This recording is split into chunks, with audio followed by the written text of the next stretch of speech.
চললাম আজকে বোনের বাড়ির উদ্দেশ্যে। হ্যাঁ, মেজ বোনের বাড়ির উদ্দেশ্যে। তো আজকে পুকলু বুড়ির বার্থডে ছিল।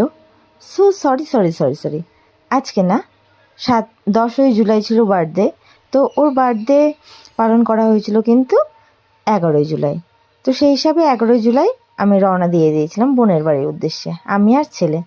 সো হ্যালো এভরিওয়ান, আমি মৌসুমি, শুরু করছি আরও একটি নতুন ভিডিও। যদি ভালো লাগে একটা লাইক করে দিও। অবভিয়াসলি এটা কিন্তু মিনি ভ্লগ। হ্যাঁ, কারণ এখন খুব বড় একটা ভিডিও দিলে কিন্তু দেখার ধৈর্য হারিয়ে ফেলে, তাই কিন্তু ছোটোখাটোই 2-3 মিনিটের, খুব জোর 4 মিনিটের ভিডিও আমি পেস্ট করছি। কারণ দেখছি বড় ভিডিও দিলে ভিউজটা খুব কমই হচ্ছে। তো চলো বেশি দেরি না করে ভিডিওটা শুরু করা যাক। তো দেখো, বাড়ির কাছেই টোটো পেয়ে গিয়েছিলাম, আর আমি গোটা রাস্তাটা টোটোতেই গিয়েছি।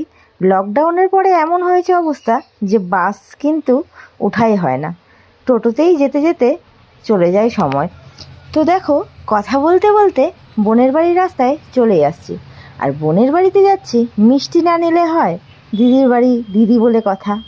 তো যাই হোক, বোনের বাড়ির পাশে একটা মিষ্টির দোকান আছে। তো সেখান থেকে ছেলে বলল আইসক্রিম খাবে, তাই কিন্তু ওকে আইসক্রিম আর বোনের জন্য মিষ্টি কিনে নিয়ে নিয়েছিলাম।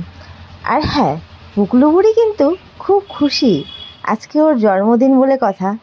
তো ওরা এখনও বুঝতে পারেনি আমি চলে আসছি।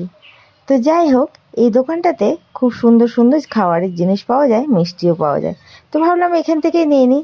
আর দেখো, আমি যাচ্ছি সামনে আর ছেলে পেছনে আইসক্রিম খেতে খেতে দৌড়। তো যাই হোক, ওদের বাড়ির রাস্তাটা পাকা রাস্তা থেকে একটু ভেতরে, হালকা অল্প একটু ভেতরে। তো বলতে বলতে দেখো, বোনের বাড়ির ভেতরে চলে আসলাম। আর রাস্তার দুই ধারে কিন্তু সুন্দর পরিষ্কার, একদম খুব সুন্দর করে। আর বাড়ির ভিতরে ঢুকতেই মাইমার সাথে দেখা হয়ে গেল, পুকলু বুড়ির সাথে দেখা হয়ে গেল। আর মেজ বোনের পিসিমা, মানে পিসি শাশুড়ি, রান্না করতে ব্যস্ত ছিল, তাই ভাবলাম একটু সবার সাথে কথা বলে নিই। আর পুকলু বুড়ি ঘুম থেকে উঠছিল দেখে ও কিন্তু মুডটা একটু খারাপ করেছিল, তো তাও কোলে নিয়ে নিলাম। তারপরে আস্তে আস্তে ঠিক হতে শুরু করলো।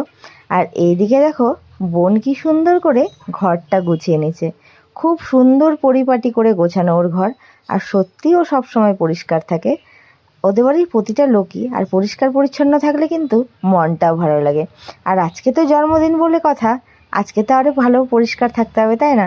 তো বিছানাগুলো খুব সুন্দর করে গুছিয়ে নিয়েছে। আর ওদের একটা ঘর এত বড়, খুব ভালো লাগে। তো দেখো, পুকলু বুড়ির কথা শোনো। আজকে তোমার কি আছে? তোমার জন্মদিন আছে?